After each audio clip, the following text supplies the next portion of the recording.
Ok, alors j'y vais. On est au paragraphe 3 de Oroth, Amilchama. Okay. Est-ce qu'on a le texte sous les yeux maintenant? Très bien. Voilà. Toda Rabba. C'est bon.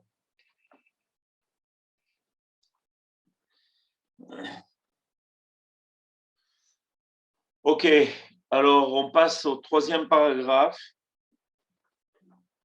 Et cette fois-ci, Laura va nous replacer dans l'historique de notre histoire nationale par rapport à l'histoire du monde.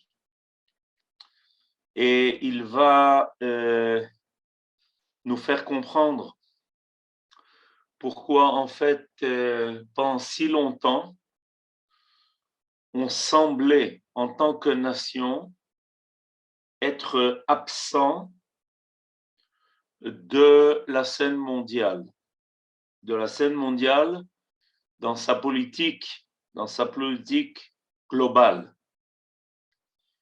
Et il va nous expliquer qu'il y a là, en fait, une démarche qui nous a été imposée, mais qui avait un sens, et un sens profond. Et voilà ce que nous allons apprendre dans ce chapitre. Il y a beaucoup d'actualités dans le paragraphe que nous allons maintenant étudier ensemble et que vous avez sous les yeux. Azavnu et politika העולמית מאונס, שיש בו רצון פנימי, עד אשר תבוא עת המאושרה, שיהיה אפשר לנהל ממלכה בלא רישה וברבריות. זהו הזמן שאנו מקווים. Nous avons quitté la politique mondiale. Il s'agit évidemment du moment où on est parti en exil et on n'a plus rempli de rôle en tant que nation. On n'était pas absent en tant que juif de l'histoire du monde. Mais nous n'avons plus eu l'impact que nous avions en tant que nation. Évidemment, quand on essaie de comprendre la raison de notre part en exil, il semble que ça nous a été imposé par le fait qu'un grand empire tel que l'Empire romain s'est emparé de nous et nous a évincés de notre terre, de notre pays, mi-honest, c'est-à-dire malgré nous. Mais il y a un chidouche ici, et ce chidouche est que, en fait, de notre part, il y avait d'une certaine façon un accord profond avec ce départ. Pourquoi? Évidemment, ça correspondait à notre État national. Il y avait une raison de plus à cela. Ad asher tavo et meushara. Nous devions quitter la scène mondiale jusqu'à ce qu'arrive un temps qui soit meilleur. Sheyev Charles Nael Mamlacha, ce temps meilleur sera le temps où on aura la possibilité de diriger une histoire nationale sans tout le mal et la barbarie qui s'est dévoilée pendant tout le temps où, en fait, on était en exil. Voilà le temps que nous attendons. Alors, je vais expliquer de quoi le Rav nous parle ici. Le Rav nous parle, en fait, il nous dresse, il brosse ici l'histoire du monde pendant les 2000 ans de notre exil, pratiquement les 2000 ans de notre exil. Tout celui qui a étudié l'histoire mondiale sait que pendant ces 2000 ans d'exil, malheureusement, le monde était plein de guerres, les guerres les plus sanglantes, des guerres qui ont fait s'affronter des peuples pour multiples raisons, des guerres qui se sont déroulées de la façon la plus cruelle. Aujourd'hui, on sait quels sont les moyens qui sont à la disposition de l'homme et chaque vie humaine est comptée.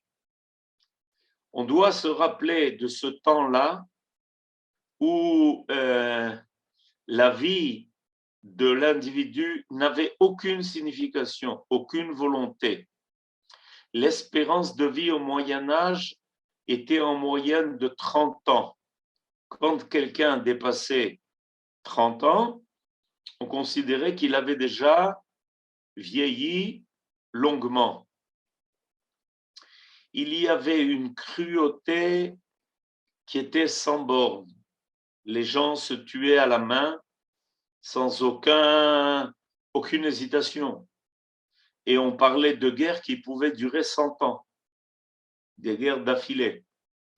Une partie de ces guerres étaient des guerres de religion, une bonne partie, pour ce qui semblerait aujourd'hui impensable. Donc il y avait dans le monde un état de guerre latent. De temps en temps, les guerres se déclaraient et les hommes se tuaient sans hésiter. C'est donc de ça que le Rav parle. Dans un tel état, dans une telle situation, le peuple d'Israël ne pouvait pas apparaître avec ses valeurs, avec ses qualités. Il ne pouvait pas faire apparaître l'esprit moral que l'on trouve dans la Bible. C'était impossible. Celui qui voulait survivre devait tuer. Il n'y avait pas d'autre choix. C'était ou l'autre ou toi. Et il est clair que à la fin des temps, c'est-à-dire à l'aboutissement du projet, le Rav dit maintenant la phrase suivante, Mouvan hadavar, shekede leagshimo, anu tzrichim leitorer bekochotenu kulam. Il est clair que pour pouvoir évidemment réaliser notre retour complet, total sur la scène mondiale, il est clair que nous devons éveiller toutes nos forces. להשתמש בכל האמצעים שהזמן גרמה, שהזמן מביא. Il est clair que pour pouvoir réaliser le projet de notre retour, toutes nos forces doivent se réveiller et que l'on doit se servir de tous les moyens que le temps permet. Je m'explique. Notre départ de la scène mondiale en tant que nation a mis en veilleuse nos forces nationales. Quand nous étions présents sur notre terre, c'est-à-dire quand on parle de l'histoire biblique, on parle d'une histoire où on voit le peuple d'Israël avec toute sa force, avec toute sa vaillance.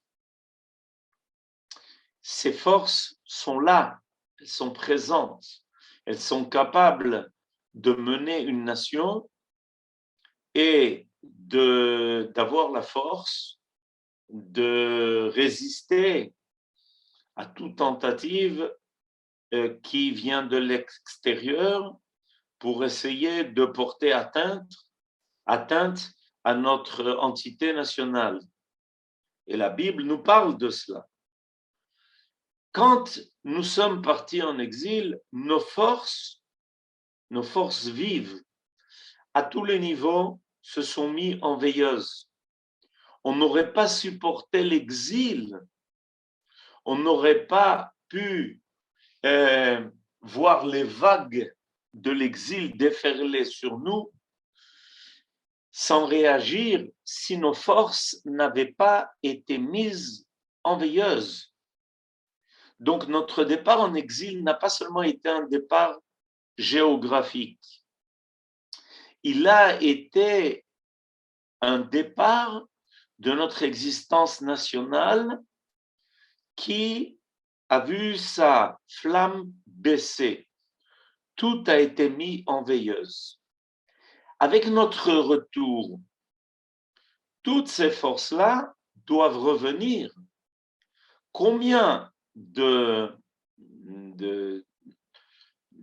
choses importantes qui étaient le cœur même de notre vie en tant que nation ont disparu.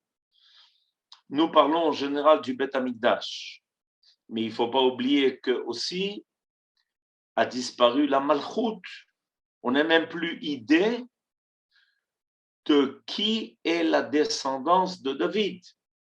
Qui sont les descendants du roi David? On ne sait pas. Et pourtant, c'est bien la descendance de David qui a été assurée de diriger la nation pour toujours. Où est cette force-là? Qu'est-ce que devenu cette capacité de mener un peuple tel que le peuple d'Israël, de lui faire réaliser son projet? Tout ça a été mis en coulisses. Mais à la fin des temps, quand le peuple d'Israël doit revenir, rejouer son rôle parmi les nations, ces forces doivent revenir. Ce sont des forces qui sont énormes.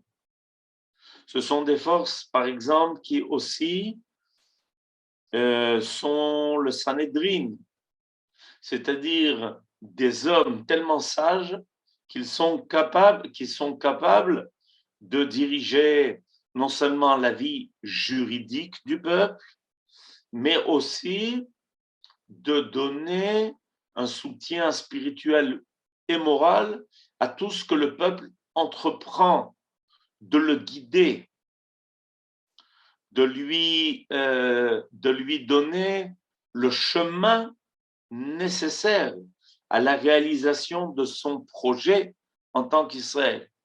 Ça a disparu. Ça a disparu. Le peuple s'est écartelé en petites communautés. Et on ne connaît plus que, évidemment, ces communautés-là qui sont dirigées, mais qui essayent de survivre pendant des centaines et des centaines d'années en essayant de maintenir une vie juive minimale. Quand on lit la Bible, on se rend compte tout de suite que l'on est à un autre niveau de vie.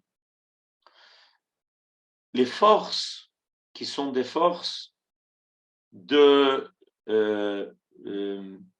pratique, qui sont des forces où l'on voit cette capacité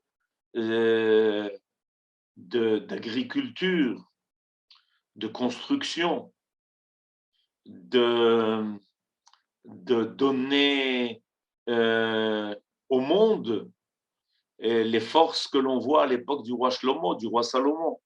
Tout ça est en fait caché, occulté pendant le temps de l'exil.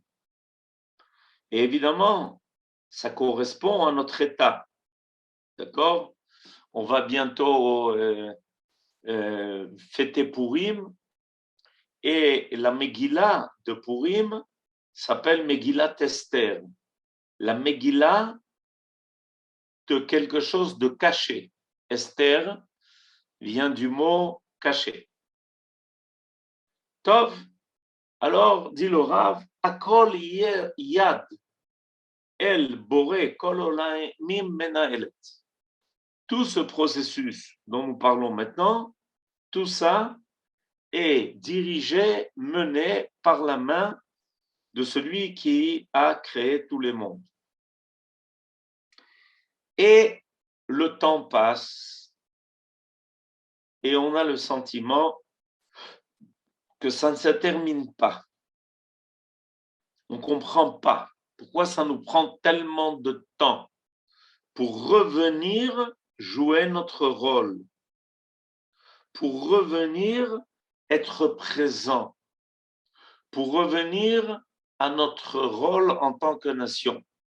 Dit le Rav, Avala ichur ou ichur muchach. בחלה נפשנו בחטאים האיומים של הנהגת ממלכה בעת רעה. Ce retard est un retard qui est nécessaire.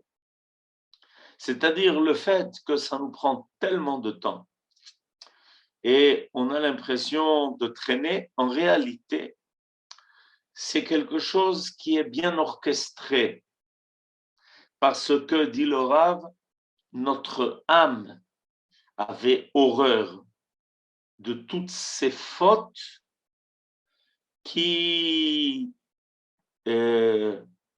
entraînaient la façon de conduire les peuples. Les peuples partaient en guerre sans hésiter pour des raisons qui n'étaient pas toujours très claires, pour remplir l'ambition des empereurs et des dictateurs, et la fin justifiait les moyens, et personne ne posait de questions, et personne ne se demandait si la raison des guerres était justifiée. Si ce n'est le fait de vouloir s'emparer d'autres territoires et de vouloir dominer les autres, surtout pour les asservir et profiter de ce qu'ils avaient. Notre rôle en tant qu'Israël, les qualités que nous avions héritées de nos ancêtres ne nous permettaient pas d'être associés à ce jeu politique. Essayons de nous rappeler l'histoire que nous avons vécue, dont nous avons parlé et entendu, là où tous les moyens étaient bons. Et les nations ont vécu cela. Et ils ne se sont pas tellement posé de questions, ni jusqu'où ça allait les amener. Est-ce qu'il y avait une bonne raison à tout ce qui était fait? Il y a eu un temps où on ne posait pas de questions. Et même si on les posait, on n'aurait pas eu de réponse. Si un roi avait tel ou tel caprice, on assumait sa volonté, sans réfléchir et sans hésiter, parce que le roi représentait cette force suprême à laquelle on doit obéir, ou sinon on ne fait pas partie de l'histoire du monde. Mais le peuple d'Israël n'est pas à ce niveau-là. Le peuple d'Israël, dans la Bible, raconte comment Dieu était présent dans la royauté des rois d'Israël. Et quand il fallait leur adresser les reproches nécessaires, ça a été fait. Et comment finalement leur a été retiré le droit de régner à cause des fautes qui étaient en général des fautes d'ordre moral et spirituel. Mais voilà qu'arrive le temps. Alors je continue. Veine igia azman. Karov meod. העולם יתבשם, ואנו נוכל כבר להכין עצמנו, כי לנו כבר אפשר יהיה לנהל ממלכתנו על יסודות הטוב, החוכמה, היושר, וההארה האלוקית הברורה. Mais nous dit le Rav, voilà que le temps arrive Et ce temps est très proche. Ce temps vers lequel on se dirige. Veine higia hazman karov meod. On a avancé énormément vers cette étape-là. Ha'olam itbasem. Le monde s'est habitué à d'autres règles. Imaginez-vous que le monde décide de voter les lois des droits de l'homme. On aurait pu se dire les droits de l'homme, ça c'est une affaire qui concerne l'humanité depuis des milliers d'années. Eh bien non, les droits de l'homme ont été votés par l'initiative d'ailleurs d'un juif qui s'appelle Jules Cassin à l'ONU dans les années 50. Vous comprenez qu'on n'est pas si loin que ça. Et voilà que le monde décide que tous les hommes dans le monde ont des droits. Par exemple, le droit d'être libre.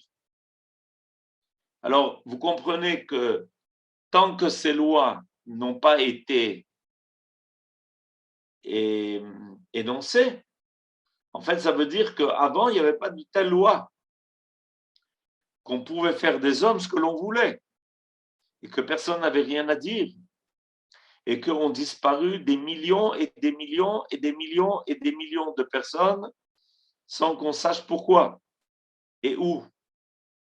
Il n'y a pas si longtemps que cela. Tournons nos yeux vers un endroit qui, à nouveau aujourd'hui, est devenu un endroit qui nous ramène des temps éloignés, et on comprend que ce n'est pas complètement disparu. Mais en tout cas, globalement dans le monde, quelqu'un aujourd'hui, en principe, peut circuler. Il a des chances même de revenir vivant chez lui. Ce qui était impensable il n'y a pas si longtemps que cela. Alors, Haolam itbasem. Et nous dit le Rav, est arrivé le temps où on doit se préparer.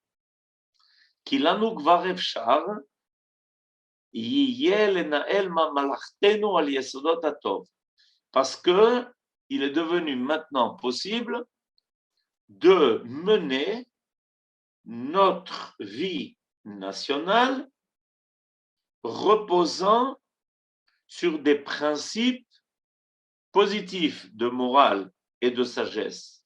Al yesodot hatov hachokma, hayosher, d'honnêteté, ve'ayara elokit habura.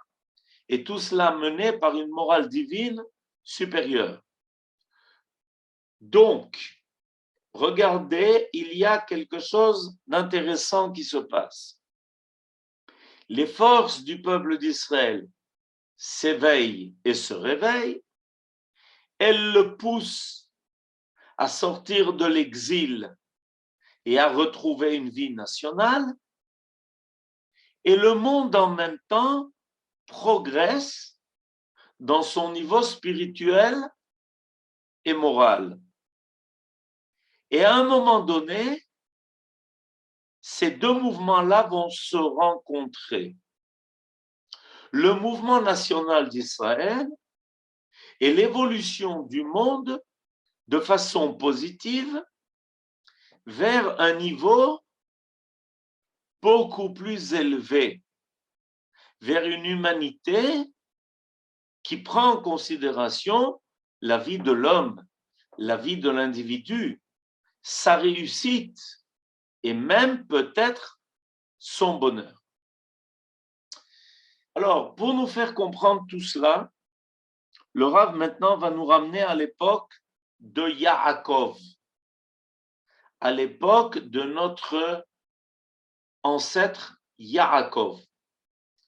Alors, on va rapidement se rappeler de cet épisode-là parce qu'il a une incidence directe sur ce que nous expliquons. Yaakov, notre ancêtre, revient de chez Lavan. L'attend Esav. Et il est clair que la rencontre entre les deux frères est une rencontre qui est historique.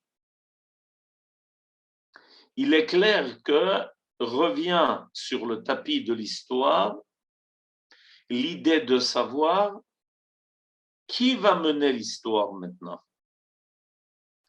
Et nos sages nous disent que Yaakov a fait envoyer à Esav le manteau royal. Yaakov shalach le Esav et à Porphyra. Porphyra, c'est le manteau royal, un manteau que les rois portaient et qui marquait le rang du roi. Seul le roi avait le droit de le porter. Et quand Yaakov retrouve Esav, Esav lui propose de continuer le chemin ensemble. Et Yaakov déclare à Esav, Ya'avorna Adoni lifne avdo. Esav s'entend dire que Yaakov lui demande d'aller de l'avant. Ya'avorna Adoni lifne avdo. Que mon maître, en parlant avec beaucoup de respect à Esav, passe devant moi. Comment se fait-il que Yaakov, revenant de chez Lavan, va demander à Esav d'aller de l'avant, en lui expliquant qu'il ne pouvait pas marcher à son rythme? En réalité, Yaakov est en train de dire à Esav qu'il ne pourra pas suivre son rythme dans l'histoire.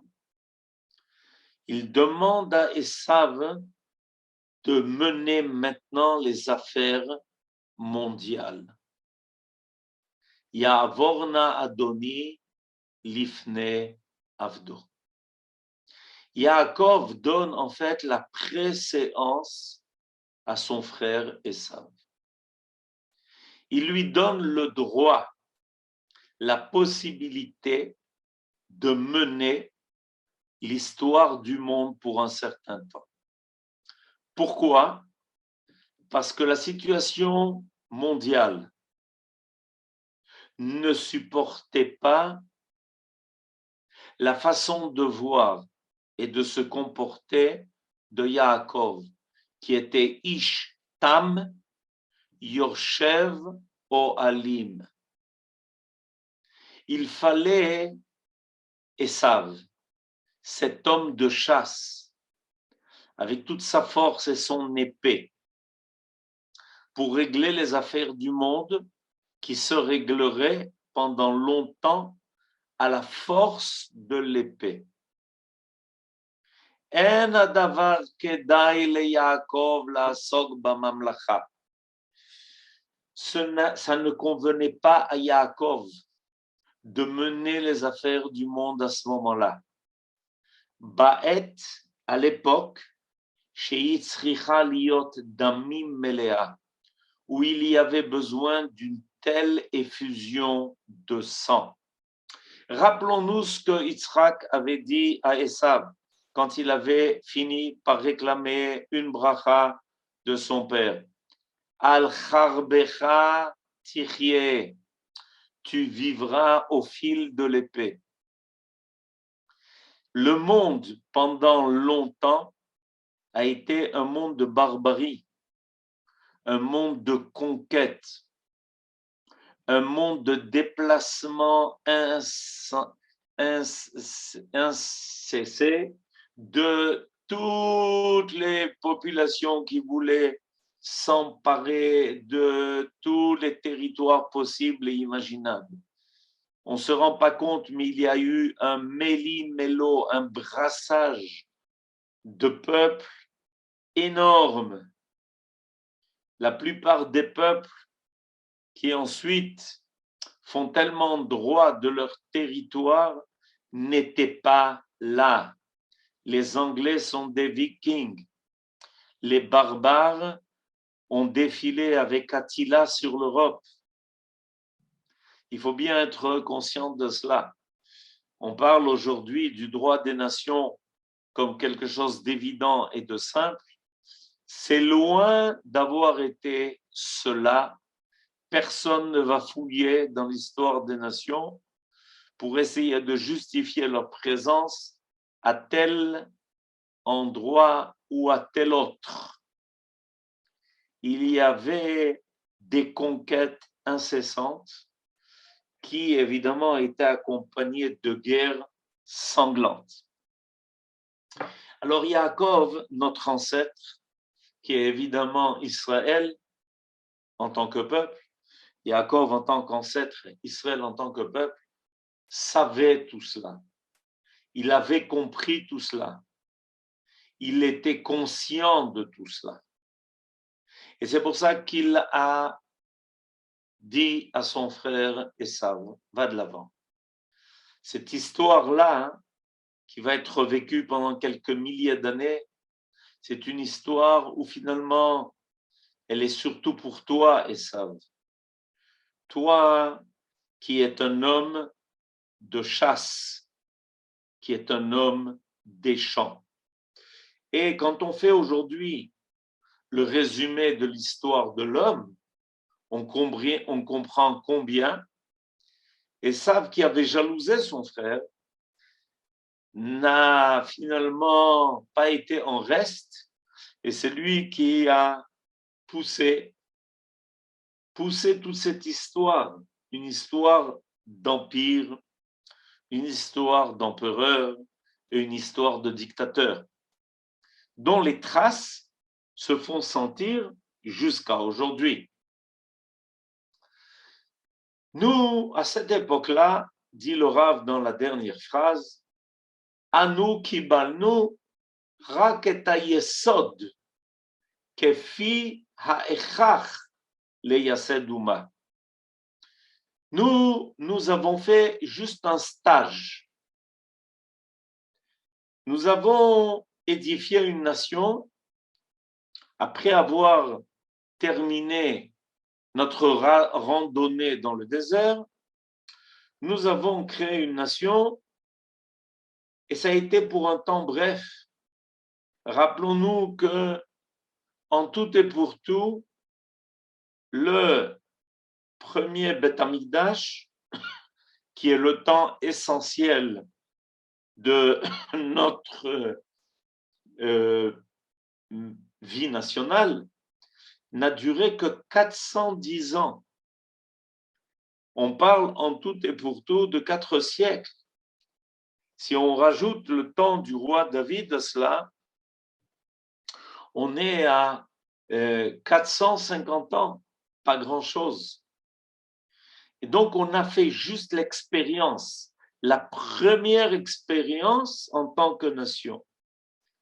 Ça n'a été que les prémices de notre vie nationale.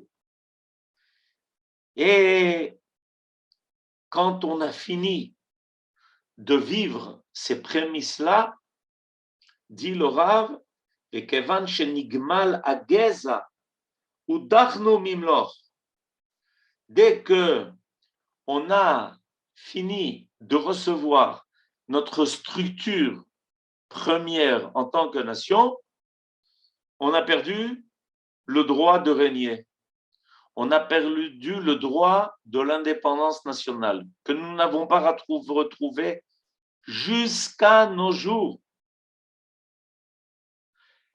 La plupart du temps du second temple n'a pas connu d'indépendance nationale. On était sous le joug de l'Empire perse, mède, grec, romain. Et finalement, on est parti en exil. Donc, on a connu un temps très bref. Ce temps-là, évidemment, nous a structurés, et nous a préparé au temps où le peuple d'Israël reviendra en toute force après qu'il se soit rassemblé des nations où il a été dispersé. C'est ce que le Rav dit ici. Anu kibalnu rak et hayesod kefi ha'echach leyased uma. Vekevan shenigma la geza udachnu mimlof. Nous n'avons plus eu la force de continuer à régner en tant que nation indépendante et d'avoir évidemment notre influence sur l'ensemble des nations. Bagoyim nitpazarnu. On s'est dispersé parmi les autres. Nizra'nu b'ma'amake adama. Et là, le Rav a une expression saisissante. Il dit que en fait, notre dispersion dans le monde a été comme les graines que l'on disperse au vent et qui ont été semées dans le plus profond des entrailles de la terre. Mais vient le temps où ce qui a été semé réapparaît. Pendant des milliers d'années,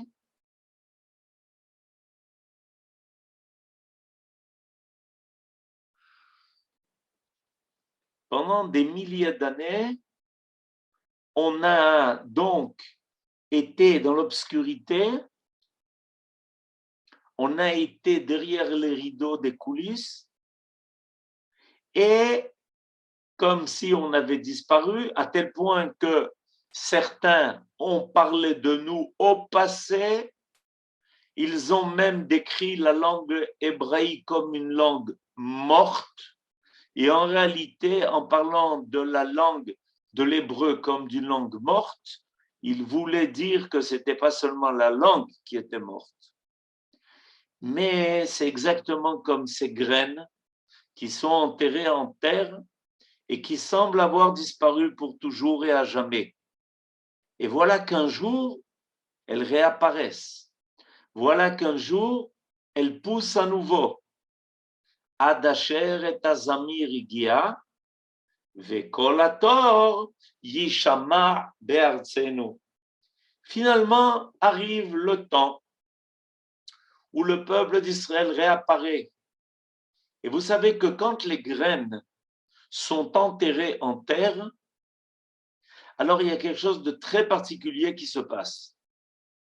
C'est que dans un premier temps, elles se défont, elles se décomposent. Mais la décomposition des graines mises en terre leur donne précisément la possibilité de se nourrir de tous les minéraux, de tout ce qui se trouve dans les tréfonds du sol. Et voilà que les graines, tout d'un coup, ressurgissent avec beaucoup plus de force qu'auparavant. Et c'est pour ça que quand arrive le temps pour une telle quantité de graines semées, il y a une moisson à perte de vue qui se fait.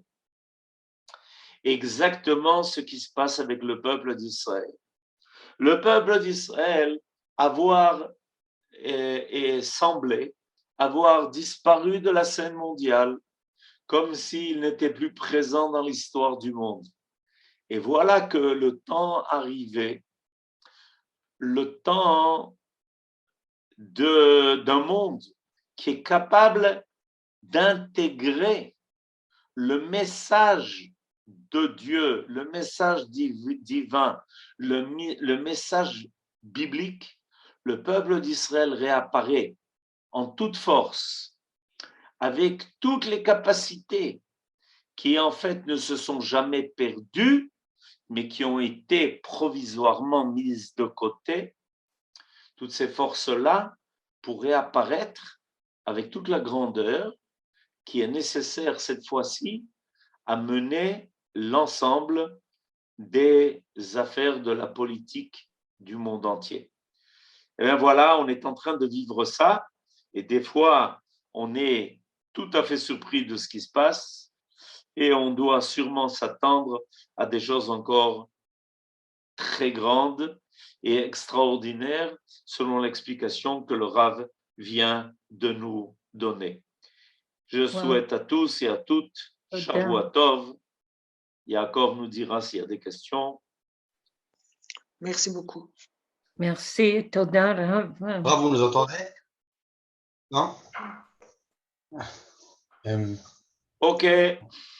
Toda Alors, Shavua Rabba. Tov à tous et à toutes et à bientôt. Toda Rabba.